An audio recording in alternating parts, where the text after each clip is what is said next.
nagaan cabsu galma nonnorkatu warre dhogaa dabsu dhalootan baachifnu harkoota garbummaa woboo walii lolla goonfachuuf abbummaa dhalootan baachifnu harkoota garbummaa woboo walii lolla fuudhachuuf abbummaa Oromoon soorannu soora garaanala ofirran ciisini walirran ciisini walitti niisini ka'ii karaa mara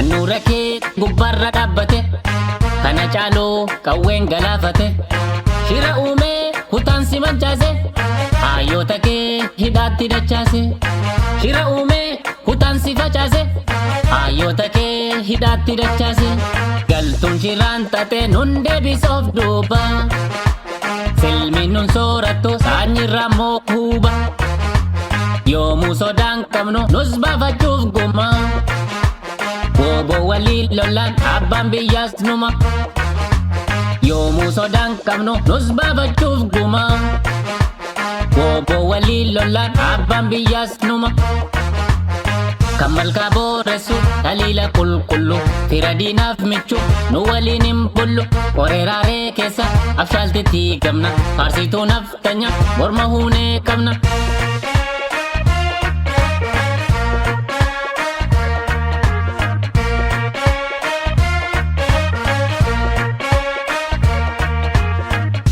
ofii gannuun salphina qaaniidha Goonni biyyaaf lolu sabasaaf qaaliidha ofirraa buqqisa ilma galtuuf faarsu lammii meeshaan fite isa dachii daarsu saba ofii gannuun salphina qaaniidha Goonni biyyaaf lolu sabasaaf qaaliidha ofirraa buqqisa ilma galtuuf faarsu Lammii meeshaan fite isa dachii daarsu Mashak mashak kacam kacam barri keenya walla geenya galma geenya Tangalatan qabne harreef qonnee garbu nurraa nyaachaa dhogaa daangaa nutti darbu Nyaannu gonkuma soora ajeeffanne warra gadaa taana waboo jabeeffanne Nyaannu gonkuma soora ajeeffanne abbaa biyyaa taana hiree murteeffanne barbadaa dhaamsine qaanqee tarkallaannu osoo leencii jiru gantuu jalan kaannu mucha waatii keenya ilmoon reenootu ergamtuu naftanya waan tokkoo nun gootu kai gumbitiin galchinu miidhaan sanyiin taane Himbulu alagaan kaawweedhaan nu dhaane Titisni ilbiisa yoom damma dammeesse Fiidaan taatuu gantuu haana yoom madeesse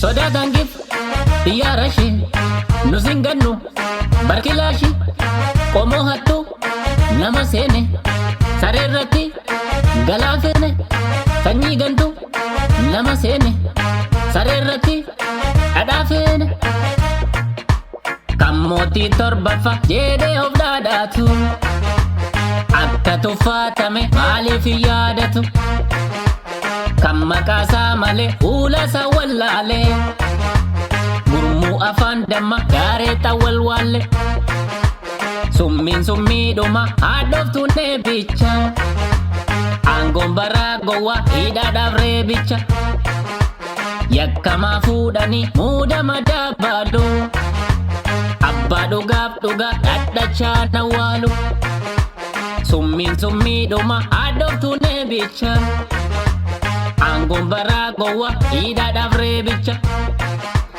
yakkamaa fuudhanii muudama dabbaaluu abbaa dhugaaf dhugaa dhadhachaa nawaalu nuti gantuu waliin cidhiidhaaf abidda boodatti hin deebinu itti fufna didda sirni minilikii yoomillee nuuf diina qaallitti galchine daabaree ishee hiina sirni naftanyoota yoomillee nuuf diina qiilintoo galchine daabaree ishee hiina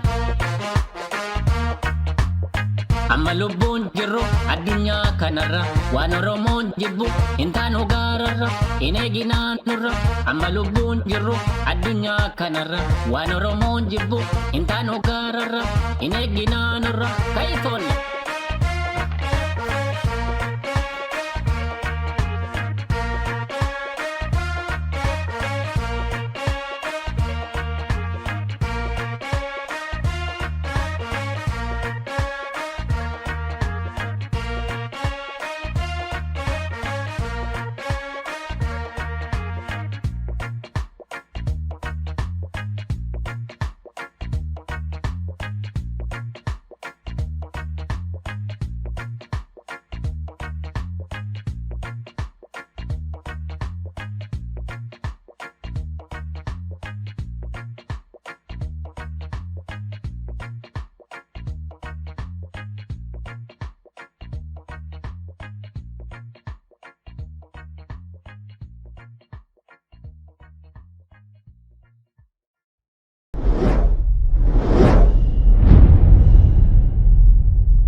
Ashama akkam jirtu daawwattoota keenya jaalatamoo fi kabajamoo kun kan daawwachaa jirtan Walabummaa News Network. Walabummaa News Network akkuma beekamu haala yeroo irratti haala marii goosisaa. Mariin keenya har'aa waa'ee hooggantoota Eertiraa Oromiyaa kutaa Walloo keessatti wareegamuu wal qabatee marii goonaa kanas kana waliin dabalata isaa saatalaayitii irratti illee akka deebinee jirru uummata Oromoo fi ibsa goonaa. Egaa waan kana lamaan keessummoota jajjaboo lama qabadhee dhufeen jira. Keessummoonni keenyas kan isin yeroo hunda beektan Dr Daniel fi Obboo Abdeta Homati. Baga nagaan dhuftanii Dr Daniel fi Obboo Abdeta Homa. Baga nagaa taatanii baga nagaa walitti deebine. Baga nagaan jiraatte Walabummaa. Dhuma egaa waamicha keenya sanii dhufeessanii galatoomaa jenna. Mee akka seensaatti egaa kan jalqabamu injifannoo irraa eegallu lamaanuu injifannoodha. Egaa akkuma qabsoo keessatti bu'aa bahee jira. Saatalaayitii irraa yeroo darbe nu buusanii jiru. Amma immoo deebinee yaabannee jirra. Isa caala immoo injifannoo keessattuu biyyi ollaa irraa dhufee waraana Oromoo kutaa Walloo irratti bobbahee uummata keenya fixaa ture. Ammallee kan fixaa jiru. Kana haala kanarratti mari'anname amma Jeneraal Daniel Abrahaa kan jedhamu kuni kutaa Wallootti ajjeefamee jira waraana bilisummaa Oromootiin. UN'n yookaan immoo Ameerikaan akka waraanni Eertiraa hatattamaan biyya Itoophiyaa keessaa bahuu jedhame. Mootummaan Itoophiyaa garuu itti fufuudhaan waraana kana amma lixa Oromiyaatti, lixa Shaggaritti akkasumatti kaaba Walloo keessatti bakka hunda keessa Oromoo lolaa jiran isaan. Isa kanaaf akkamitti ilaaltu isin? Namoonni amma wareegamaa jiran keessattuu namni kun jeneraala hooggana olaanaadha. Wanti biyya san keessatti raawwatamuudhaaf deemu waraanni kun dhaabbachuu deemamoo gara hammina biraa hammatee dhufuudhaaf deemettanii yaaddu? Dr Daniel. Galatoomii Walabummaa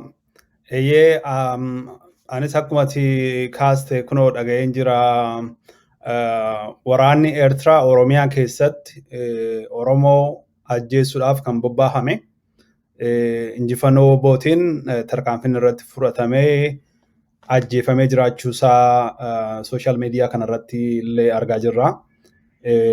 Akkasumas immoo dirree irraas kun mirkaneeffamee jira. Waraanni bilisummaa Oromoo waraana Eertiraa Tigraay keessatti ajjeechaa irratti bobbaafamee ture. Affaar keessa ce'uudhaan Walloo godina Oromiyaa Wallootti lola irratti ajjeefamee jira jechuudha. Namichi kun duraan kutaa waraanaa 12ffaa kan hoogganaa ture. Amma garuu kutaa waraanaa 37ffaa kan jedhamu sana qabatee Oromiyaatti ce'ee Oromiyaa keessatti lola waraana bilisummaa Oromoodhaa fi uummata Oromoo irratti gaggeessaa utuu jiruuti kan inni ajjeefame. Inni kun akkaan hubadhutti uummata Oromoodhaafis WBOdhaafis injifannoo guddaadha. Injifannoo guddaadha. Akkasumas immoo wanti kun injifannoo duwwaallee miti. Waraanni Eertiraa Oromiyaa keessatti lola gaggeessaa jiraachuu isaanii qabatamaan addunyaadhaaf wanta mirkaneessuudha. Kun injifannoo dachaadha jedheen ilaala. Baay'ee galatoomii Dr Daniel. Mee gaaffiidhuma wal fakkaataadha. Obboo Abdeta isinis lamaanuu dirree qabsoo turtanii Eertiraan akkuma beekamu bara 1992 gaafa adda bilisummaa Oromoo biyya keessa chaartarii keessa akka dhiibamee bahamu nama taasise keessaa nama tokko dabalataanii waraana bilisummaa Oromoo irratti uummata Oromoo irratti waraana bananii lola hamaa yeroo lammaffaadhaaf uummata Oromoo irratti banaa jiru. Akka Eertiraatitti uummanni Eertiraa paarlaamaa qabaatee yookaan immoo akka biyyaatitti biyya of dandeesse taatee yeroo lammaffaadhaaf dogoggora lammaffaa kan isaan uummata keenya irratti raawwachaa jiran kana bifa kamiin ilaalamaa dura hin cunqurfamne mirgi keenya kabajamuu didanii biyya irraa fottoqanii deemanii biyya of danda'anii jiru.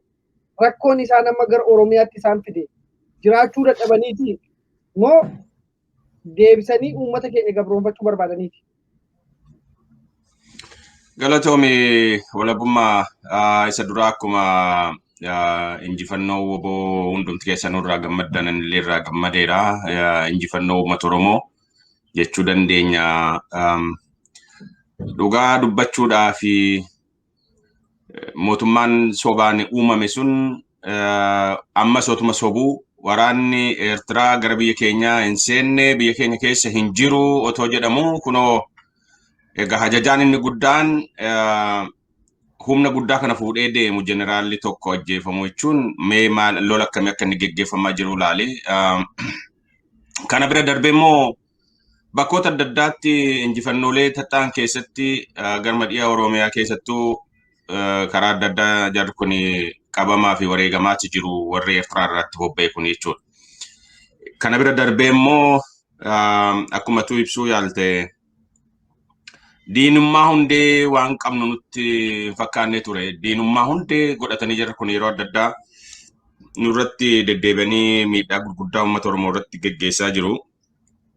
Kuna jechuun isa 92 ta'e sana bira darbeeyyuu eddasumaayyuu karaa adda addaa gaafuma tokkitti rakkoota walitti nu hidhee rakkoota walitti nu fide isaanis rakkoo isaaniitiif nus rakkoo keenyaaf haala yerootiif biyya sana keessa qubatame malee gaafti garaan walitti diriiree dhugaa akeeka boruu waliin karooratame hin jiru. Haa ta'u immoo gaafa rakkatan bakka tokkotti maxxananii jiraachuu fi yerootti eeggachuu yerootti dabarfachuu waan jiruuf malee waan baay'ee irraa galatoonfannu hin qabnu. Garuu isaan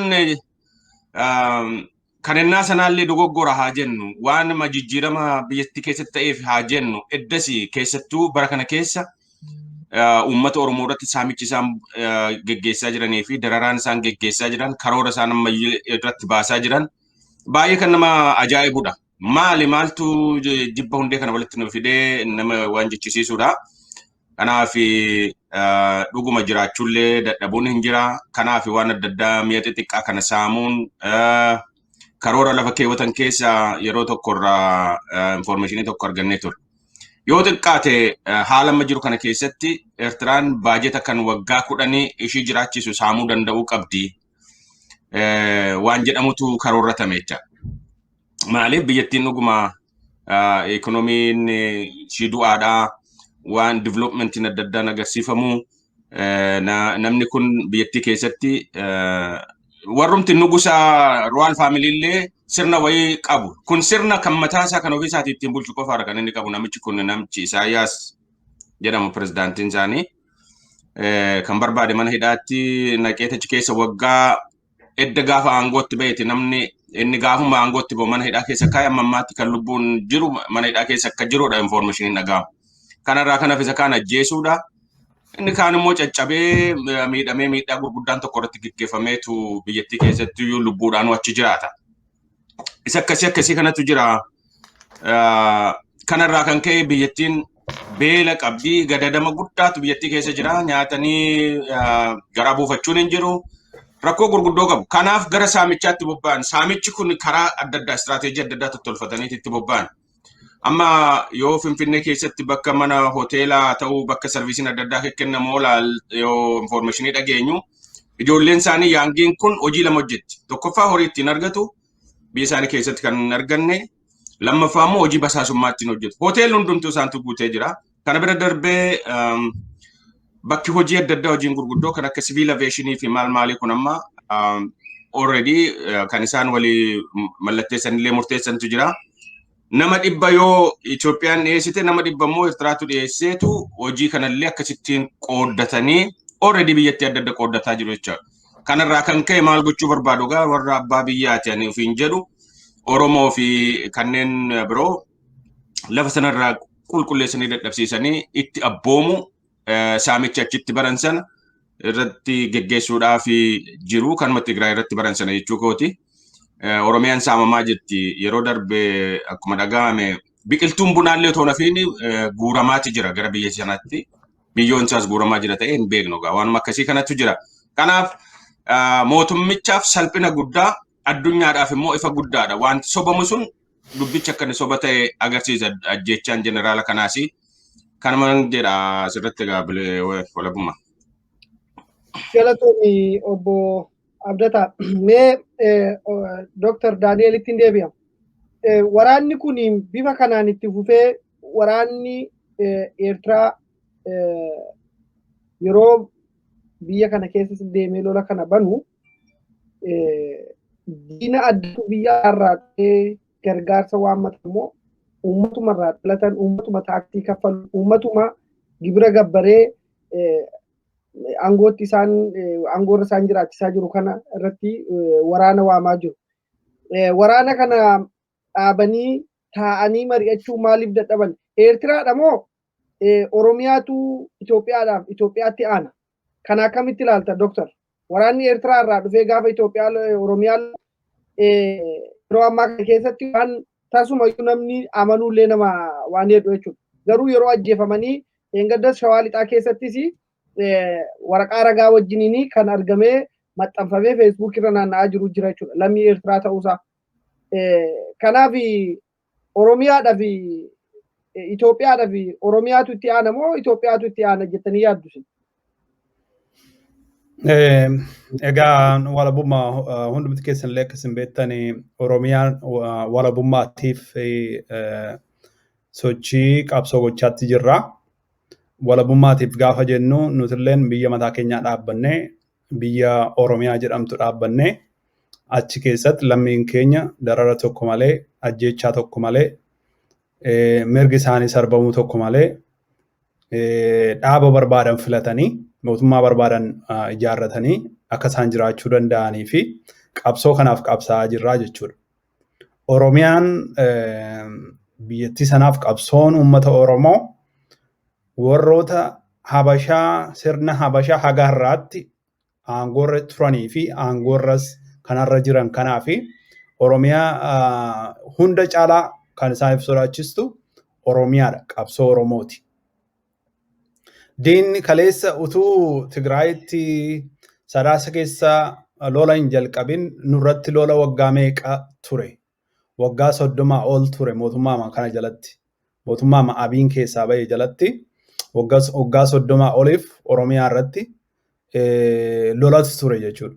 Yeroo garagaraatti adda bilisummaa Oromoo dhabamsiisneerraa, balleessineerraa kan jedhu yeroo garagaraatti mootummaan darban sun kan yeroo 2, 3, 4, 5 wal jijjiiran hundumti isaanii Oromoo irratti lola labsanii Oromoo ajjeesaa, Oromoo dhabamsiisaa, Oromoo haadha Oromoo boossisaa, mana dhaatti guuraa, biyyaa baasaa,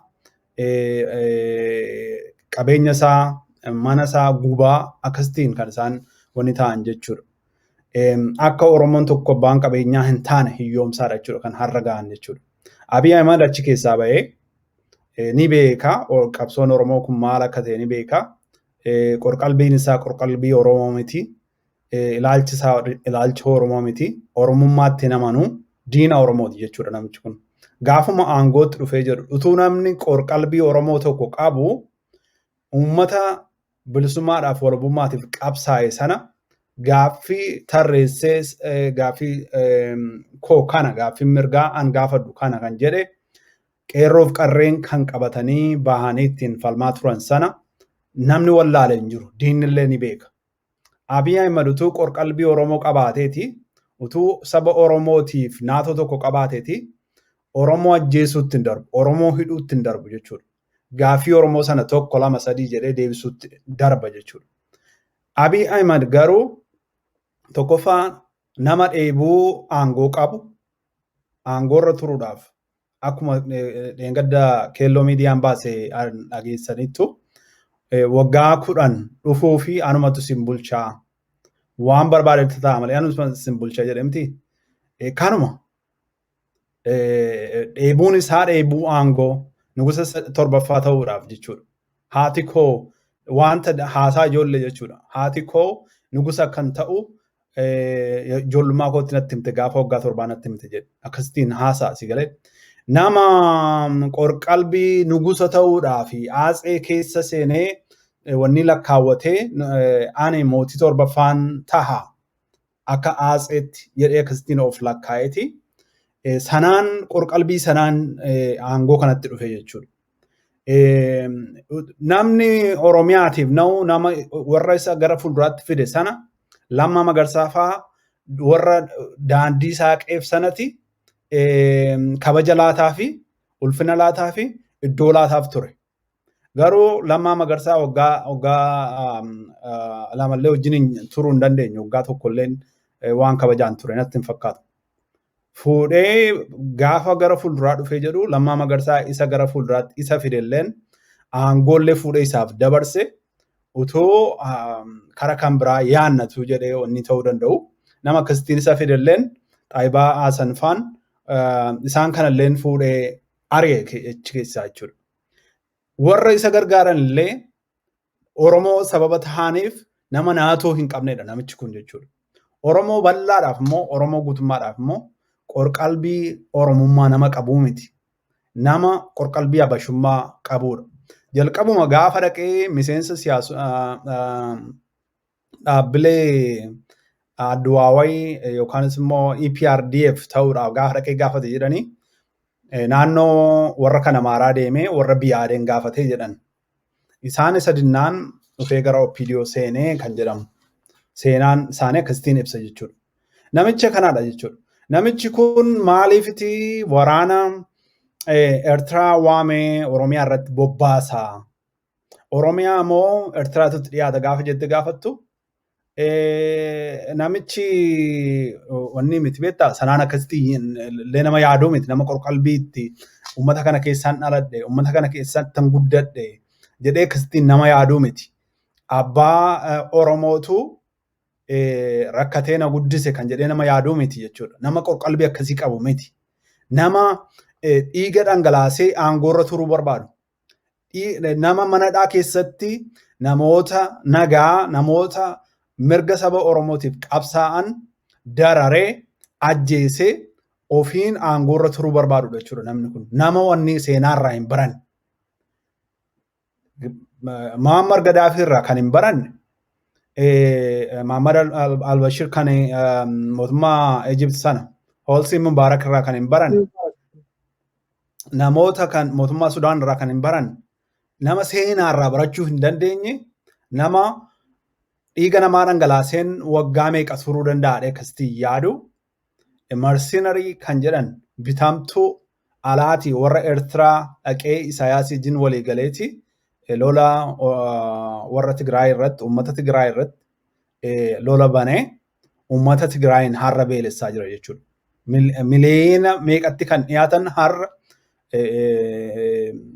nageenya kan hin qabne nyaata kan hin qabne balaan hanqina nyaataa kan irra ga'ee fi daa'imni har'a lafee duwwaa taate haatni daa'imaa wajjin lafee duwwaa taate har'a qoonqoo du'aa jiru Tigraay keessatti. Akka gargaarsi addunyaallee biraan geenye kana gochaa jiru. Oromiyaa keessatti kanaan dura namni lafa isaa kan qotanne ooyiruu isaa akka irratti hin hojjenne ooyiruu isaa kan sassaabbanne buna isaa kan ciranne buna isaa kan galfanne uummanni Oromoo akka uumamaan utuu hin taane uumeen akka hin hiyyoomuuf beela'u irratti hojjetamaa ture jechuudha. Har'a miti jechuudha kan isaan duula Oromoo irratti jalqabanii. Warra Eertiraa kana maaliif fidan yoo jettee ilaaltee jettutti tokkoffaa jarri sun warra Tigraay wajjin jalqabumaa qabee bara 1998 amma 2000tti lolatu ture. Lola akka isaan qaban beeka. Yoo ofii isaatii qofaa isaa deemee lola kanatti banee akka hin injifanne beeka. Kanaaf duula karaa barbaachisaa ta'e hundumaa karaa argate hundumaatti itti kadhate jechuudha. Karaa jalqabaa kan inni argate warra Amaaraa irraati. Lammaffaa irratti kan inni argate warra Eertiraa irraati jechuudha. Warra kana lachuu akkasumas immoo gara biyyoota Arabaati gargaarsa garaagaraa kadhatee meeshaa waraanaa maal kana kadhateeti diroonii kanaan hundumaatti duulee jechuudha. Gaafachi keessa karaa Oromiyaas lolli itti jabaattee jettutti Finfinnee jala ga'anii gaafa isaan sochii garaagaraa godhanitti sochii kana dhaabsisuudhaaf egaa addunyaan goyoomsadhee yaada argitee addunyaan goyoomsadhee jedhee yaada. Eertiraa keessaa naannoo Tigraay keessaa waraana Eertiraa baasaa jirraa jedhee waraanichi keessaa yogguu baasu Oromiyaatti dabarse jechuudha. Oromiyaatti dabarsiisee Walloo keessa Kaaba Shawaa, Lixa Shawaa, Wallagga, Gujii, Boorana bakka kanatti Oromiyaa maratti bobbaasaa jira jechuudha. Addunyaan waan hin beeknetti fakkaata. Tarkaanfiin woboon jeneraala kanarratti akkasumas immoo kutaa waraanaa Eertiraa Oromiyaa keessatti bobbaahamee jiru kanarratti raawwate ragaa addunyaan akka salphaatti ilaaltullee miti. Ragaa kana sirriitti walitti qabuun gaariidha. Yeroo tarkaanfiin irratti fudhatamutti ID isaanii akkuma dheengadda lixa Shawaatti ta'e sana ID isaanii rikaardi gochuun sirriitti kaameraatti qabanii rikaardi gochuun addunyaadhaaf tamsaasuun barbaachisaadha. Miidiyaa addunyaatiif ni tamsaasnaa wanti kun barbaachisaadha jechuudha. Baay'ee galatoomi Dooktorri. Egaa wanti kun wanni nuti kaasaa jirruu fi biyya tokko keessatti paartii wal mormu yookaan immoo wal morku wal loluunis numa jira. Mootummaa kanas diduunis numa jira. Mootummaan kunis immoo yeroo inni itti garagaree dhaabbatee dhiiga dhangalaasuudhaaf gara nagaa buusnaa akkamitti dhaloonni dhufu waliin jiraata kan jedhu. Fakkeenyaaf amma Obboo Abdeta gara keessanitti dhufa. Eertiraan kana booda Itoophiyaa wajjiniin yookaan immoo Oromiyaanis yoo biyya taate yoo akka Tigraayis biyya of dandeesse taatee kan jiraattu taate nagaadhaan gara fuulduraatti jiraachuu danda'u otoo waraana isaanii biyya isaaniirraa fidanii nama isaanii ajjeechisiisaa qabeenya Oromoo saamaa qabeenya Tigraay saamaa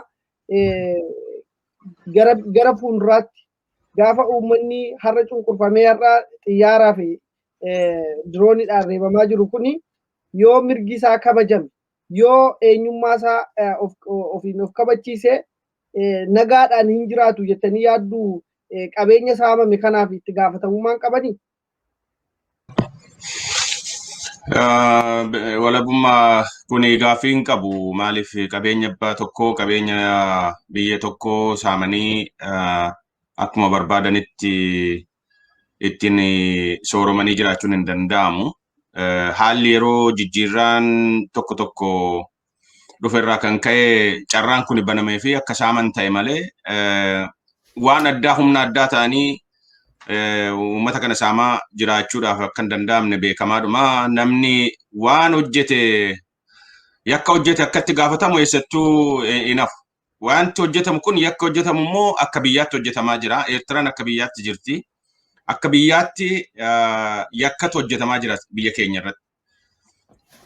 Nama dhuunfaa miti jechuu dandeenya kana. Nama dhuunfaa miti hajaja nama biyyattiin geggeessa jedhu sanaan haa ta'u malee akka biyyaatti yakka gurguddoota hojjetamaa jira. Karaa hunda saamicha irratti bobba'amee uummata kana lafarraa qulqulleessanii abbaa biyyaatti ta'uu barbaadu akkuma dura jechuu yaale sana.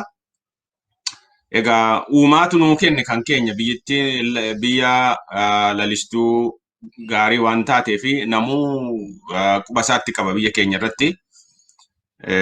Isa kanaaf uummata keenya itti bobba'anii qulqulleessuu barbaadu, balleessuu barbaadu, saamuu barbaadu. Dhuguma dubbachuudhaaf biqiltuu fa'aa guurratu inni jennu kun biyyoo isaa hin geessu waan nama jechisiisu fa'i kan irraa namni raajeffatu. Biyyoodhuma wajjin hin geessu moo biqiltuudhuma qofaa geessanii dhagaa sana irratti magarsuunis gaaffii guddaadha. Kanaaf eessumattuu itti gaafatamuu jalaa waan hafan natti hin fakkaatu. Namni kana godhu biyya keessa kan isaan fidee saamsisuus dabalatee warri biyya keessa biyya itti dhalate silaa handhuurri koo achitti awwaalame.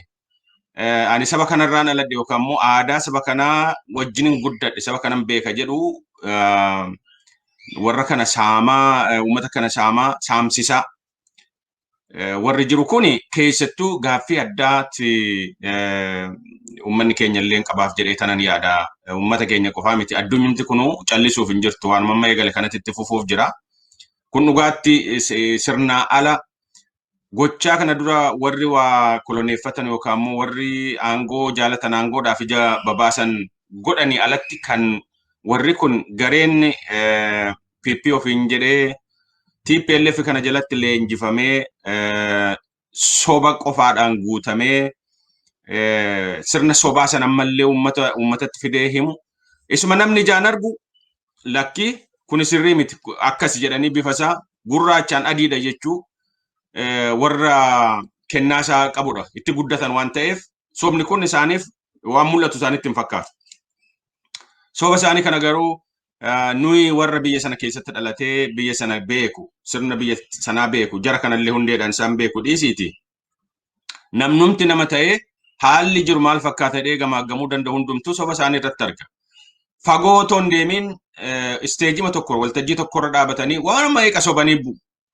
Waan meeqa sobanii calqaba isa calqabattiin calqaban sana boodamuu faallessaniitu soba ta'uusaa mirkaneeffatanii bu'u jarri kun. Warra akkasii kanaafuu itti gaafatama seenaa balleessuu irraallee waan duubatti deebi'anii miti itti gaafatamu yakka kanaan itti gaafatamuuf ta'u jechuudha. Baay'ee galatoomaa Obboo Abdataa. Wanti gara keetti dhufa Dr Daniel mee amma gara fuulduraatti gaa wanni nuti waan kana kaasaa jirruu fi waraana amma Oromiyaa keessatti banamee waraanni biyyattii sanaa eessa dhaqe kan jedhus gaaffii nama keessatti uumaa. Saamichaa fi gudeeddaa Oromiyaa keessatti godhamurraan irra darbee fakkeenyaaf amma haala biyyoota ollaatti darbanii ilmaan Oromoo biyya Yamanii Saawud Arabiyaa keessatti waan hedduu nama gaddisiisu orgaaniin ijoollee fa'aa namootaa fa'aa akka gurguramaa jiru kan dhagaa jirru nama lubbuun jiru isa kaan qabanii isa kaan immoo akka yoo barbaadan ajjeesanii yoo barbaadan otoo lubbuun jiru orgaan akka keessaa guurrachaa jiranidha kan himamaa jiru. Kana kan raawwachiisaa jiru immoo leencoo baatiiti jedhama kan deemee biyya Saawud Arabiyaa keessatti akka uummanni kunii guutummaan guututti qabamee Oromoon biyya alaa naannoo biyyattii keessa jiru humna guddaa waraana bilisummaa Oromoof waan ta'aa jiruuf warra kana dhabamsiisuu qabna kan jedhan gama sanatti bobba'anii jiranii isaan keessaas amma namoonni kan ajjeefamaa jiran illee ni jiru. Inni kunoo bifa kamiin laallama? Furmaanni kanaa eenyutu waan kana irratti furmaata kennuu danda'a? Ragaa qabatamaa hedduutu jira. yeroo isaan ilmaan Oromoo biyyoota ollaa biyya akka Yamanii fi Saawud Arabiyaa keessatti kan nama keenya ficcisiisaa jiran isaan. Suudaaniin dabalatee, Keeniyaan dabalatee, akkasumatti Puutlaandii fi Somaalilaandii keessaa namni keenya akka nama midhaan bituutti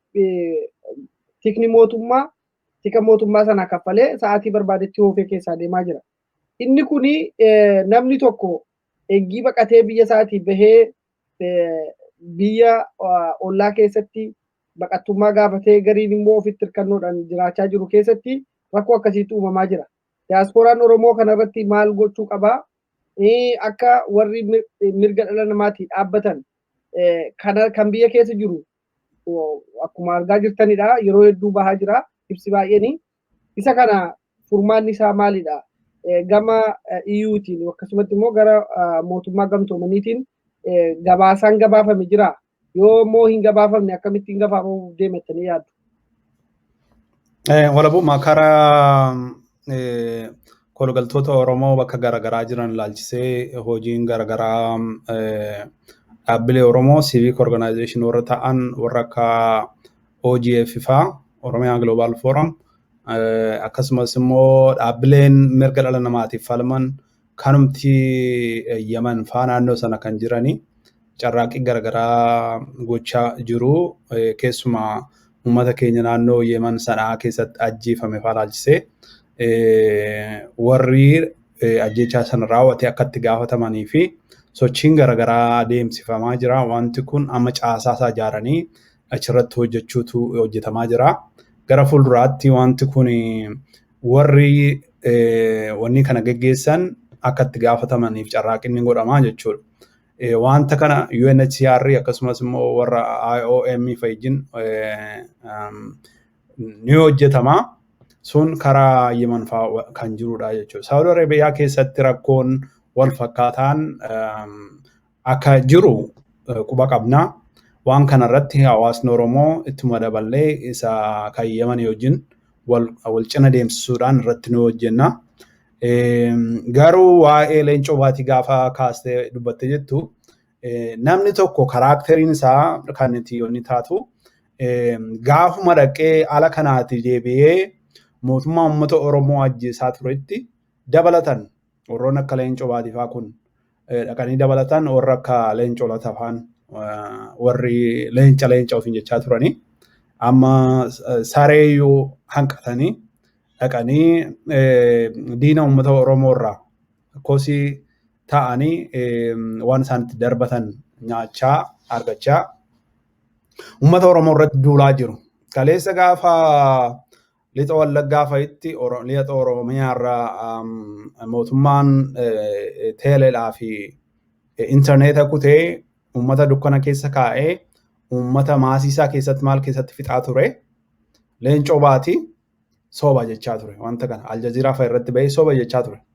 Ajjeefamuu uummata Oromootti hin taane jedhanii warra uummanni ajjeefamanii aangoo hin jirre kana qabatanii biyya alaa kana keessa naanna'anii ittiin jiraatan garaa isaanii kan ittiin guuttatan warra akkasii kun hojii amma jettu kanarraati hin hojjetan jennee waan eegnu tokkollee hin qabnu jechuudha.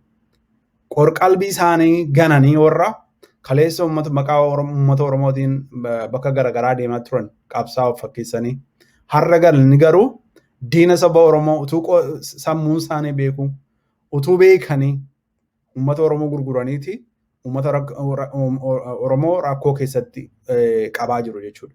Akkuma kaaste gidduuma kana amma odeeffannoon akka argametti warra Jibuutii irra jiran warra kologaltoota Oromoo Jibuutii irra jiran hidhanii yeroo isaanitti humnaan gara biyyaatti deebisan hidhanii harka walitti hidhanii isa kaan namaaf namallee walitti hidhanii akkasittiin akka bineensaatti akkasittiin kan isaan wanni godhan jechuudha. Uummanni Oromoo yakka tokko yakkee miti.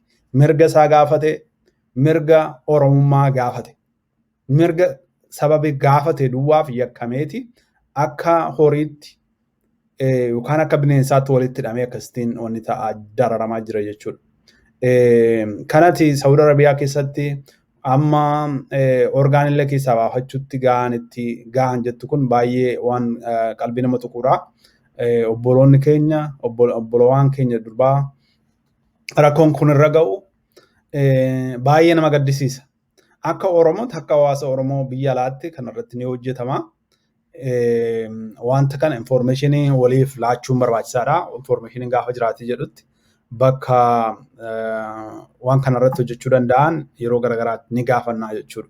Uummanni Oromoo ala kana jiru yeroo garagaraatti hojii advocacy ni hojjenna. Hojii advocacy kana irratti mootummaalee biyya jirru akkasumas immoo mootummaalee wal ta'anii kan akka UN faa kan akka mootummaa Awurooppaa faa kana kanatti ni iyyannaa jechuudha. Isa kanatti fakkeenyaaf amma biyya alaa kanatti ji'a kana guutummaa isaa waa'ee mirga Oromoo irratti waa'ee filannoo biyya keessatti deemaa jiru filannoo sobaa sana irratti filannoo Oromoo dhaabbilee Oromoo hin hirmaachisne ajjeechaa Oromoo irratti raawwachaa jiru laalchisee Hacaaluun waggaa tokko ji'a kanaati kan inni ajjeefame. Hagammaan ilmaan Oromoo manadhaa keessatti dararaman malee warri Hacaaluu ajjeesuudhaaf torban tokko ol torban lamatti duulee dhumarratti isa ajjeese ammalleen walaba jiraachaa jiru jechuudha. Ilmaan Oromooti kan maqaa baafame. Battalumayyuu kan isaan maqaa baasan waraana bilisummaa Oromoo bosona jirudha. Waan hin fakkaanne waan namni nabjoomne jechuudha. Waraana Oromiyaa bilisoomsuudhaaf Oromoo bilisoomsuudhaaf bosona jirutu akka waan Hacaaluu wanni ta'etti maqaa baasan. Soba akka inni ta'e akka isaan mirga Hacaaluudhaaf hin falmine gaafasuma agarre jechuudha. Isa kanaa fi duula Oromummaa kan jedhu uummanni Oromoo biyya alaa kana jiru labsineeti ji'a kana keessa amma gaafa 29 gaafa Hacaaluun ajjeefamedha. Amma gaafa sana duula gaggeessaa jirra. Kana irratti bakka garagaraatti Ameerikaatti gaafa 10 Waashinten DC'tti hiriira nagaa ba'anii achirratti illee mootummaa Ameerikaatti xalayaa karaa keessaanis karaa alaanis erganii sochii garagaraa gochaa jiru. Kanaadaa keessatti gaafa 15 jechuun har'a jechuudha. Kalgariitti Edmonton, Toronto bakka kan warri kun illee qophaa'aa jiru. Awurooppaa keessatti bakka garagaraatti warra Norway, Sweden, Germany, UK iddoo garagaraatti uummanni keenya hiriira nagaa ba'aa jira. Sochii akkasiitti itti jiraa jechuudha.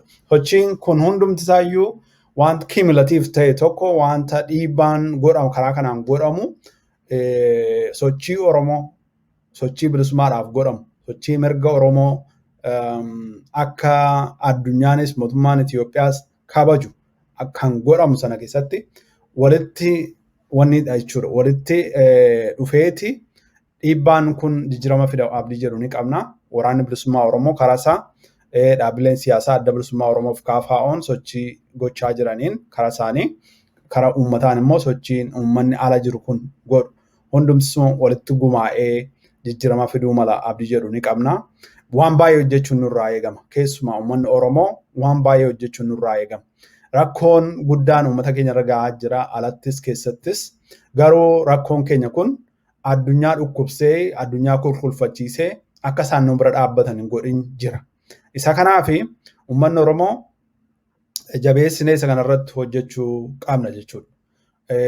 Yoo kanan ta'u ta'e rakkoo nurra geessu kana addunyaan hin dhageessu nuuf illee dubbachuuf hin jirtu. Isa kanaaf hundi keenya irratti hojjechuu qabna isin jechuuf hin jedhee egaan waa'ee koolugaltoota laalchisee rakkoo Oromoo irra ga'u mara laalchisee kanan jedha. Baay'ee galatoomii Dr Daniel. Obboo Abdeta waan itti dabalta yoo jiraate kanarratti gabaabsati wanti fakkeenyaa fi ilmaan Oromoo koolugaltummaa yeroo jennu koolugaltummaadha keessa jirra. Garuu haala biyya Oromaa keessatti haala mirgi dhala namaa kabajamu keessa jira. Warri biyya Midilistii kana keessa jiran rakkoo hamaa keessa jiran warri paaspoortii qaban kan hin qabne wal qixadha. Isa kanaaf yakka namni tokko sibira maaliif dhaabbatame jedhamee kan namni irratti dararamaa jiru. Kanarratti daqiiqaa 2 dabaladhaati. Keessaaf ala yakki kun keessattis raawwatamaa jira quba qabaadhaa. Kana Oromoon mana hidhaa keessatti ajjeefamaa jira. Dheengadda Shawaa Lixaa keessatti abbaa ijoollee isaa fuulduratti ajjeesanii jiru. Haadha fuulduratti ajjeesanii jiru. Dubartiin haati manaallee kan hidhamtee abbaa manaadhaaf mana hidhaa jirtu jira jechuudha. Kanaaf kun yootuma jiru garuu amma kun hin geenye jedhanii daangaa ce'anii biyya walaboomte keessatti akka namni ajjeefamu hojii hojjechaa jiru. Isa kanaafi human tiraafikiidhaan itti gaafatamuu hin qabani jarri kun. Kanarratti yaada keessa gabaabsaa nu kennaa Obbo Abdeta. Waa'ee kooluu galtummaa kana kooluu galtummaan kun uumamni isaa maaliif namni biyya ofii maatii ofii gadhiisee biyyaa ba'a waan jedhamu kun dhiibbaadhuma irratti geggeeffamu guddina akka namni tokko agarsiisuu danda'utti agarsiisuu dhabu dhiibbaa mootummaa warra ofiin jedhu warra irratti dabaree naqatee jijjiiramaas ga'e kun irratti godhu. Kaan immoo akka namaattuu mirga namummaa qabaatee jiraachuu dhabuu irraatu biyya ofii gadhiisee gara biyya biraatti baqatan namni. Dhiibbaan biyya keessaa isa kanaaf isa calqabaati jecha. Achi immoo gara biyya alaatti sennaa bahu warri dhimma akkasii kana human trafficking waan jedhamu kana hojjetanii nama maallaqaan gurguran biyyuma keessa jiru. Horii guddaadhaan gurguru. Horii guddaa kana achi ta'anii funaannataa lubbuu namaa gurguraa jiru jecha. Isa kanatti illee itti benefiititti argatu. Mootummaan kun dhoowwuu danda'a ture too dhugaan silaa mootummaa uummataaf dhaabate ta'e. Achi immoo gara biyya alaa kana naagaan dararaan keessattuu biyya Arabaa irratti uummata keenya irratti raawwatu ijoollee daa'imman shamarran kana irratti baay'ee si gaddisiisa. Ani ija kooti waanan argeen qaba Dubaayitti mucaa tokko argee nama ol jettee illee dhaabattee deemuu hin dandeenye waggaa meeqa fuuldura daa'ima xiqqoodha.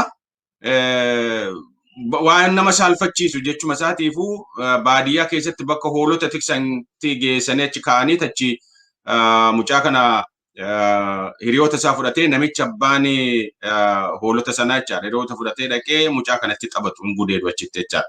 Mucaan kun daameejii taatee dhibee guddaarra buutee Dubaayitti argee waan nama gaddisiisu isa miidiyaa irratti arginu kana malee ija kootiinuu kan inni arge jechaadha. Kanarraa kanaaf immoo amma akkuma body partii namaa kana kalee namaa kana gurguruu maal kuni nagada guddaa tokko ta'e kana harka keessaa qaba. Amma namni biyya keenyaa namni warri kana daa'imman kana guuree gurguru akka umurii isaaniitti kalee isaanii paartii qaama isaanii kana keessaa gurguruu kana irratti illee akkuma umurii dargaggummaa fi xiqqoo umurii wal siqeetti adda addummaa qaba. Isa kana itti qabu. Irra kan hojjetu achumaati jechuudha biyyuma keessaati. Hidhata qabu warra alaa nama bituu fi inni biyya keessa taa'ee nama gurguru kun. Amma falli jiru akka falaattan naamaaf uummata keenya warra biyya alaattis baqatu kanaa fi biyya alaa ammayyuu jiraatu. Kan nu baasu biyyuma ofii irratti duuti no eeganoollee biyyuma keenya irratti du'uu wayyaa dhaabannee harka wal qabannee falmannee dararama kana keessaa baanee biyyuma keenya irratti guddachuu dandeenya. Biyyuma keenya irratti waan barbaannu argachuu dandeenya. Gara biyya keenyaatti fuulaan aaneffannuun jedha kanuman dhaamuu barbaada. Baay'ee galatooma Obbo Abdeta. Mee egaa gara miidiyaatti ceena miidiyaa dura ta'anii Dr Daniel Dibaabaatii miidiyaa FNN. Mee FNN qilleensarra nu baastanii turtanii qilleensarra uummata keenyatti mul'annee uummanni keenya gammadee ture yeroo muraasa guyyaadhuma tokkoofis guyyaa lamaafis haa ta'u maaltu irraa nu buusee maal taaneet irraa buune kan jedhuu fi namoonnis gara keessaatiin maaliif irraa buutanii eessa jirtu maali akkuma abaaboo birraa dhuftanii baddanii jechaa jiru biyyarraa. Dr Daniel isin akka dura taa'aatti itti gaafatamaan isinii mee isin maal jettu deebii kanaaf?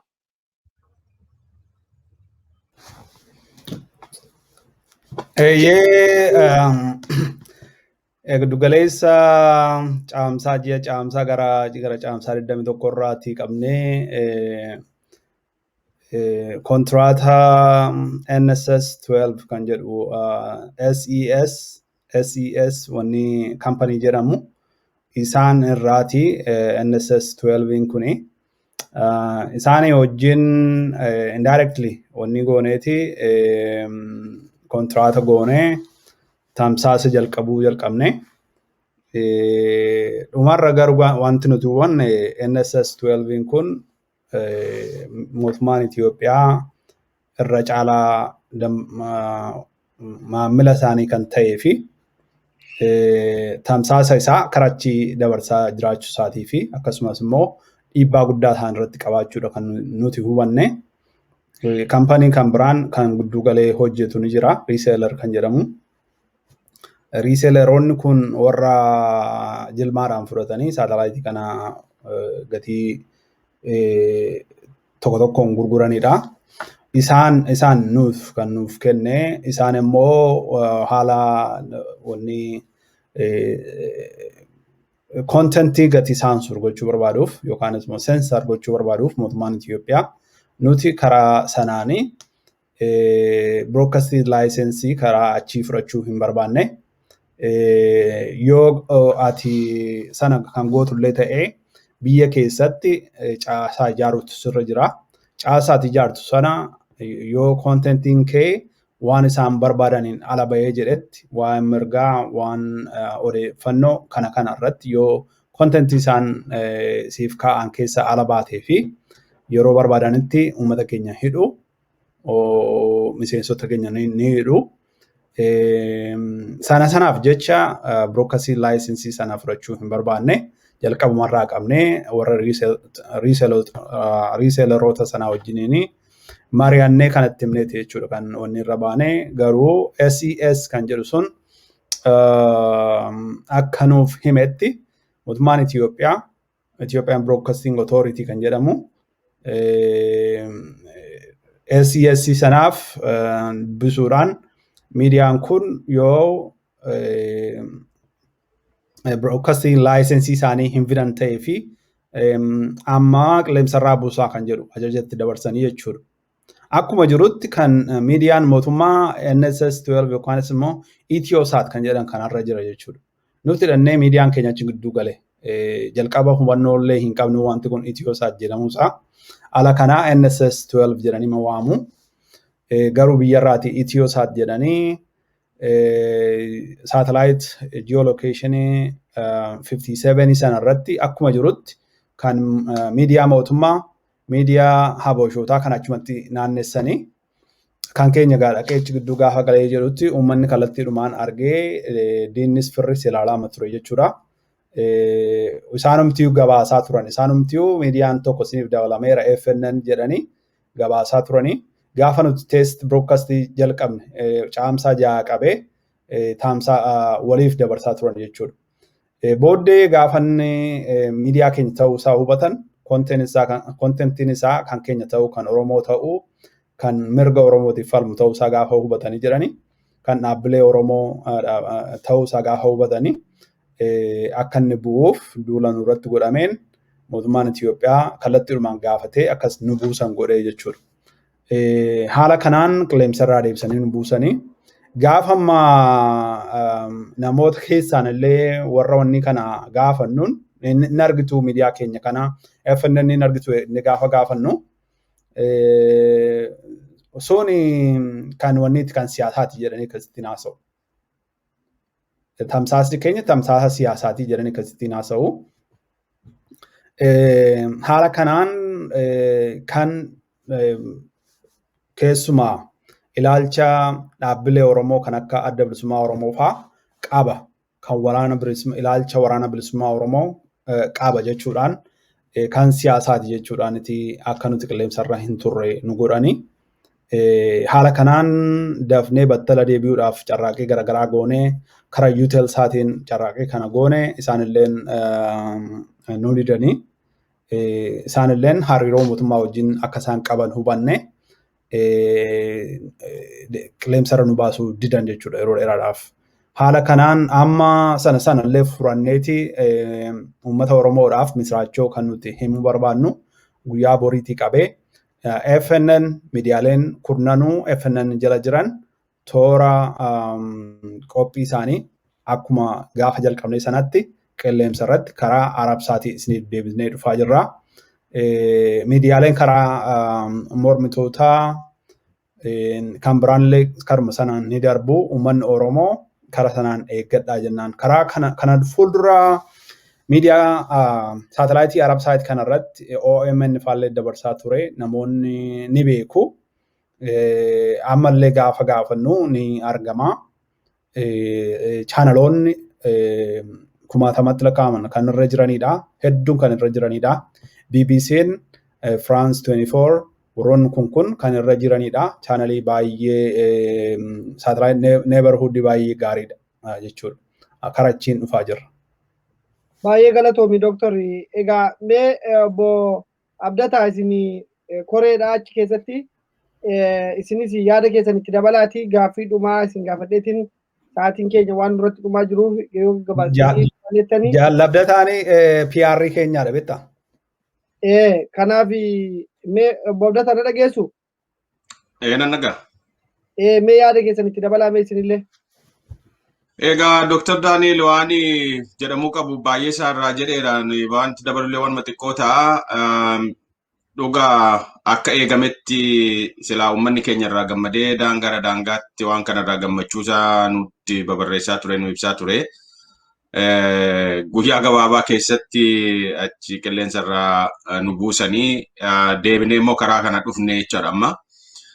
Gaasa kana booda uummanni Oromoo miidiyaa kanallee gabbifachuu guddifachuu akka inni qabu kansaa gurrasaa ijasaa ta'uusaa beekee ijoollee miidiyaa kanarraa hojjetan illee kan ijoollee isaa kan isaaf dhaabatte ta'uu beekee walumaa galatti miidiyaa kana waan nuyi uummata keenyaa fi waadaa gallu tokko jiraate miidiyaan kun kan keessanii faallaan saba keenyaa iddootti nama shakkisiisu as keessa hin jiru guddifadhaa waanuma jedhamudha. Egaa haaraa kana gammachuudhaan simadhaa nullee gammanne irraa jechuun barbaada gabaabaatti.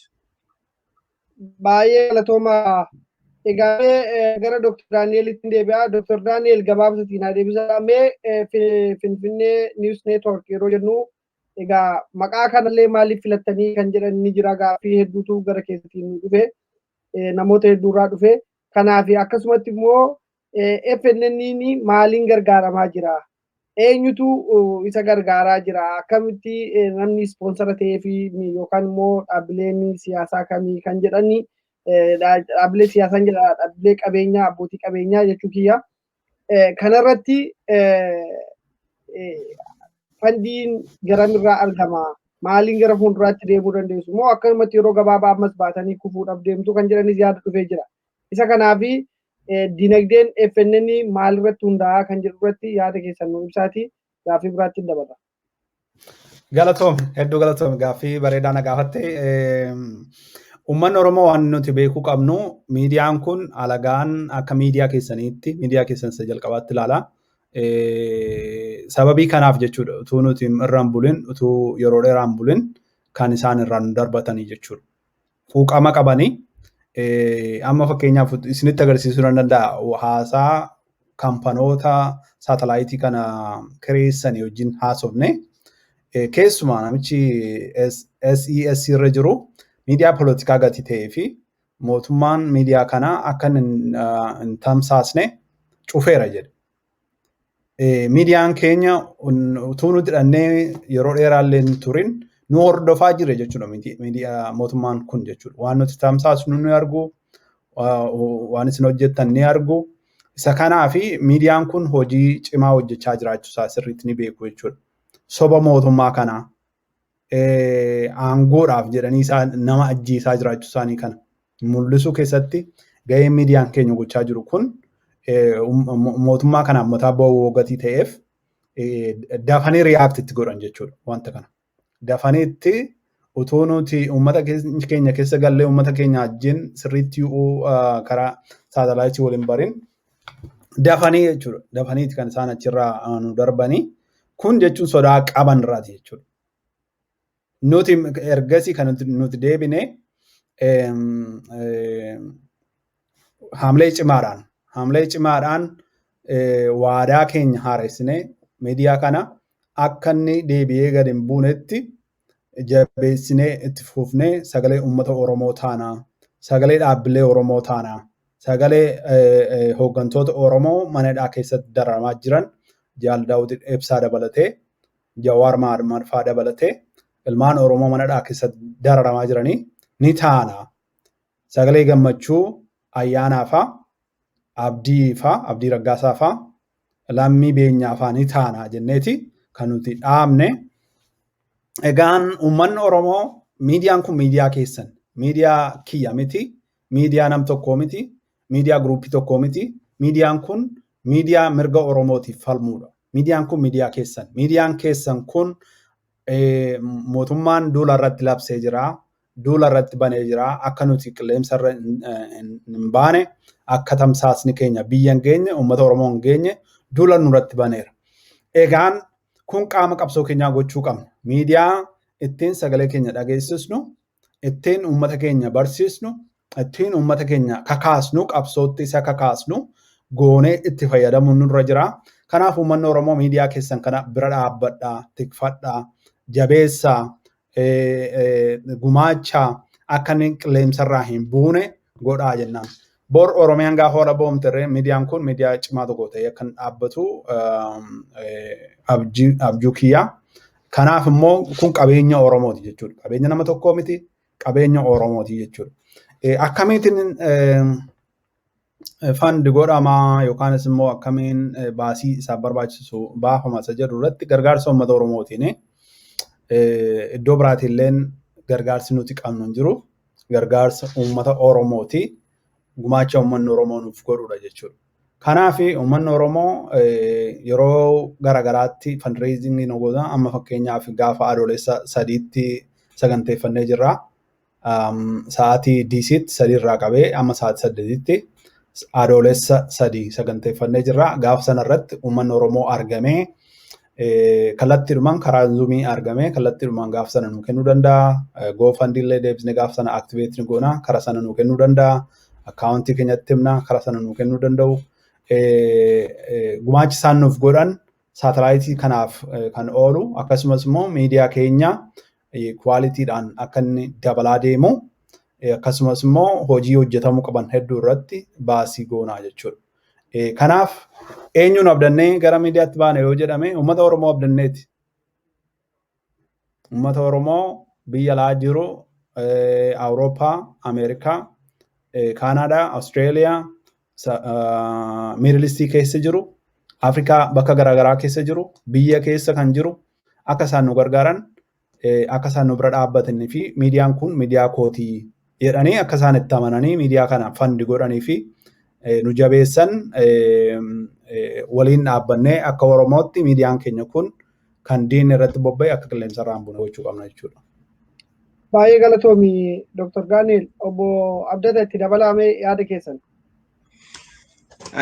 Waan gabaabaan dabalagaa maaliif already Dr. Daniel waan baay'ee jedhe miidiyaan kun kan uummata Oromoo ta'uusaa ijoolleen asirraa tajaajiltullee dhugumatti tajaajiltoota saba kana keessaa ba'anii fi saba isaaniitiif yeroo isaanii kennanii dhaabatanidha.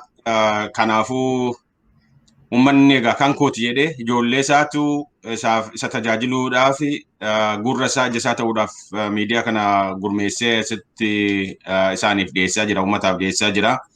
Gargaaruun irra jiraata kan isaati aadaa isaa, safuu isaa waan Oromoon qabu golee Oromoon keessa jiru hundatti gabbina isaa, dhiphina isaa keessa seenee miidiyaan kun karaa adda addaa kan hin dhageenye daangaadha daangaatti wal dhageessisaa bira darbeellee ormallee yoo miidiyaa kanaan jabaanne ormillee warri afaan biraa beeku akka afaan isaan dhagaaniin dhageessisnu kana karoora ni qabna. Kanannaan siin jedhu afaanuma faranjii kanaanuu gara fuulduraatti akka addunyaan kun dhaga'u rakkoo biyya sanaa waan biyyattiin qabdu akka dhaga'u kanallee karoora ni qabna. Kana kanatu jira. Dhimma miidiyaatiif kachuu karaa fandii akkuma amma Dr. Daniel jedhe nuyi abdiin keenya uummata Oromooti. Uummata Oromootiif dhaabannee uummata Oromoo abdanneet kaanee egaa uummanni Oromoo bakka jiru hundaa ijoolleen miidiyaa kana dabarsitu. Miidiyaan 10 si'a tokko FNN kana jalatti saatalaayitii FNN kana jalatti waliin qabamee gadi ba'uun carraa guddaa tokko gabbina guddaa tokko dhugaa dubbachuudhaaf gabbifachuu qaba. Kana walittiin jedha Walabummaa. Galatooma. Egaa gaaffii dhumaatii lamaan keessan iyyuu irratti daddabaltanii walirraa fuutanii sumarraan yaada keessan dhaamsa keessan uummataaf waan ni gootu. Fakkeenyaaf miidiyaa hedduutu ture. Miidiyaa sana keessaa nu baasan miidiyaa Habashootaa jidduu seennee kan jedhu Dr. Daniel sila kaasee ture. Kana keessatti maaliif inni kun irraa bu'e isa jedhuu fi maqaan isaa kun rakkoo fidee jira isa jedhuu fi silallee sin gaafatteen ture. Finfinnee hin jedhinaadha Addis Ababaa jedhaa kan jedhamu yeroo hedduutu jedhamaa jira. Amma garuu saatalaayitiin kun Finfinnee News Network yeroo jedhamu Finfinneen kun Oromoo harkatti deebi'aa jirtu isa jedhu kanaaf tarii maqaa kanadhamoo wanti isaan irra caalaa sodaatanii akka FNN kun tamsaasa kana achirraan hin gadhiisne kan isaan godhanii fi kanadha kan jedhu waan specific ta'ee deebii isinii kenname uummanni ilaaluu danda'u jira isa jedhuu fi gama biraatiin immoo Finfinneen kun yeroo hedduu uummanni keenya maqaansaa akka jijjiiramee waan eenyuufiyyuu ifa galaadha. Maaliif maqaa kana filattan isa jedhuufillee asumarraan akka isin dabaltanii ibsitanii godha isin gaafadha. Kanaaf immoo uummanni Oromoo fakkeenyaaf haalli amma Oromoon keessa jirtu kana keessatti filannoo, waraana, beela dheebuu jira. Kanaaf wantoota laga kana hunda keessa deemee akkaataa inni itti gabaasu, akkaataa inni itti tamsaasa kana rakkoolee Oromiyaa kan magaalaa keessa jiru otoo hin taane kan baadiyyaa keessatti uummanni keenya dhumaa jiru. Kanaaf hammam gadi fageenyaan irratti hojjechaa jira isa irratti yaada keessan naa kennaati. Asumarraan goolabna yaada keessan dhumaayyuu yaada keessan isa dhaamsa uummataa dhaamtanii wajjin jechuu kooti. Galatooma. Galatoome eeyyeen argitee sochii nuti goonu kara hundumaa laphee isaanii keessa waraanti beektaa? Onnee isaanii keessa waraanti. Kara hundumaa hudhaa akka jirrutti mul'ata jechuudha. Kara kanas gaafa dhufnee jennu miidiyaan Oromoo tokko gaafa mul'atu boorri akka Oromiyaan akka isheen bilisoomtu ni beeku. Uummanni warri Finfinneen Oromiyaa gidduu teessee Oromoon achi keessaa waan tokkollee gahee tokkollee kan hin qabne achi keessatti rakkoo uummata keenyarraa kan gahaa jiran kun gaafa miidiyaan keenya achitti bahee sagaleen keenya gaafa achitti dhaqee dabalamee jedhu saatalaayitiin Oromoon irraa dubbatu tokko gaafa dabalamee jedhu yookaan chaanaliin Oromoon irraa dubbatu tokko gaafa dabalamee jedhu yaaddootu isaanitti dhaga'ama jechuudha. Innaa furtee ilaalti jettee miidiyaa biyyattii keessatti darban keessaati miidiyaa Habashaati akka jirutti miidiyaa afaan Amaaraatiin dubbatudha jechuudha. Afaan Oromoo innaa lakkoofte jette muraasa. Dhugaa dubbachuudhaa fi kan mirga Oromootiif falmu miidiyaa chaanalii 5 hin caaltu jechuudha. OBN faa kanatu tamsaasee bakka garagaraatti of tarreessee akka waan miidiyaa ta'etti ittiin of wanni ta'a jechuudha. Kan Oromoo kan maqaa Oromoo dubbatu. Kan achirraa nafe ni beekna kaa'uu dandeenya jechuudha. So gaafa miidiyaan chaanaliin Oromoo tokko gaafa dabalamee jedhutti chaanalii Oromoon kun isaan yaaddessa jechuudha. Oromoon achi keessatti Finfinnee keessatti independent kan ta'e kan mootummaan irratti sensor hin goone sagalee isaa akka barbaadetti kan dabarfachuu danda'u dhugaa isaa addunyaatti kan himachuu danda'u walii isaatti kan dubbachuu danda'u tokko gaafa arganii jedhanti rifaatu guddaatu itti dhaga'ama jechuudha. Isa kanaaf nurratti duulanii Finfinnee gaafa jennulleen Finfinneen akkuma seera addunyaatti handhuura Oromiyaa keessatti kan argamtu silaa bulchiinsa Oromiyaa jala jiraachuu turre ture. Kun didamtee mootummaa Abbaa Irree maafiyaa Abiy Ahimadiin illeen akka isheen Oromiyaa jala hin galle Oromoon achi keessatti akka tasgabbiin hin teenye Oromoon achi keessaa qabamee guyyaa guyyaa hidhamaa jira jechuudha. Waajjirri dhaabbilee siyaasaa Oromoo saamamanii poolisiitti bobbaasuudhaani to'annoo jala oolchanii akkasittiin rakkisaa jiru jechuudha. Uummanni Oromoo rakkina guddaa keessa jira Finfinnee keessatti. Finfinneen garuu lafa Oromoo irratti ijaaramtee seeraanis karaa fedheenis Finfinneen kan Oromooti. So maqaa Finfinnee kana gargaaramuu keenya qaama qabsoo keenyaati. Finfinnee falmachuutti mafuufnaa Finfinneen kan Oromooti, handhuura Oromiyaati. Halagaan nu wajjin fuulduratti gaafa bilisoomne nu wajjiniin lammii Oromoo ta'ee jiraachuu danda'a yoo fedhee fi yoo jibbe dhiisee deemaa jechuudha. Kanaaf haaluma qaama qabsoo keenyaati. Qaama Oromiyaan akka walaboomtu hawwii qabnuuf sochii goonu keessatti Finfinneen illeen bilisummaa akka baatu ni barbaannaa jechuudha. Gaafa Finfinnee irratti injifannee jenne karaa informationiitiinis gaafa Finfinnee irratti injifannee jenne inuma injifannaa hin shakkinaa. Galatoomi Dooktar. Obboo Abdataa yaada keessanitti dabalaati asumarraan hin goolamne. Egaa waan hin jechuu barbaadu Finfinneen maqaan Finfinnee kun nama diina Oromoo warra ta'e warra Oromoo fi Oromummaa balleessuu barbaaduu fi maqaa Finfinnee kanannaa dhagaan baay'ee paanik ta'u baay'ee sodaatu rifatu. Finfinneen handhuura Oromiyaati handhuura Oromooti ija keenya hundee keenya maqaan kunillee maqaa diinni itti duulee ukkaamsuu barbaadu waan ta'eef maqaa kana deebisnee handhuura biyyattii ta'uu fi kan Oromoo ta'uusaa mirkaneessuu fi maqaan kun filatame maqaadhuma filatamuu qabudha. Garuu diinatti Finfinneen ukkaamamee akkuma kaleessaa sana Addis Ababaan isaanii akka inni ol daraaru barbaadu. Garuu Finfinneen Addis Ababaa sana akkuma isaan Finfinnee dura ukkaamsuu yaalanii balleessuu yaalan Finfinneen immoo Addis Ababaa sana ofirraa darbitee Finfinnee mataatee daraartee jiraatti. Kun galii isaati. Kanaafuu miidiyaan Oromoo kanaan dura reediyoo cabsa jedhamee Oromoon afaan isaa luugamamee jiru kun har'a Finfinnee bakka isaan irra taa'anii reediyoo cabsa jedhan sanatti reediyoo cabsuu miti addunyaa kana waliin ga'ee addunyaa kanaafuu ifa ta'uuf taa'a.